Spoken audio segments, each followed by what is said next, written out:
Somebody turn to your neighbor. In Mark chapter 5, verse 25. And I began to talk about this woman who had a very serious medical condition. The Bible calls it an issue of blood. She had this situation for 12 long years. And within that 12 long years, her situation wasn't getting better. The Bible says that it was growing worse. But no matter how bad the situation was, something on the inside of her kept telling her that this is not how my life will end. Pastor George, how do you know that? That's why I believe she kept going to doctor after doctor. That's why I believe she spent all that she had. Because why would you spend all that you had not hoping that things are going to change? But she kept pursuing an answer because something on the inside of her kept telling her that this is not how life is supposed to be. And I encouraged you that no matter how bad your situation looked, I want you to start now beginning to know that that this is not how my life is going to end. But today we're going to take the next step and we're going to talk about shifting your focus. I believe that this woman would have died with that condition if she would not have shifted her focus. Pastor George, where do you get that from? In verse 29, an interesting thing happened. The Bible says that she heard about a man named Jesus. And the Bible says when she heard about Jesus, she got in the press and began to pursue Jesus. And while she was pursuing him, she began to say,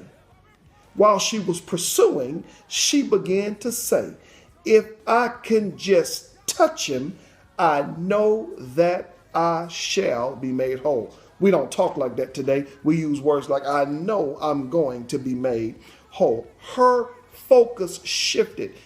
It was a focus shift from hope now to a shift of knowing. I believe that's where many goals, many visions, many dreams, and many aspirations die because they stay right there in that arena of hope. In order for the manifestation to come, you got to take the next step. You got to step outside of hope, and now you got to step in that arena of knowing. Pastor George, how do I know that if I'm outside of that arena of hope and now I'm in that arena of knowing? Your actions will match this lady's action. The Bible says the first thing she did, she began to press. She began to pursue. She began to step. She began to walk in that thing. And she began to say as she began to walk, if I can touch him, if I can touch him, if I can touch him, I know that I'll be made whole. To you today, are your actions matching up with your words? And are your words matching up with your actions? That's the only way that you can shift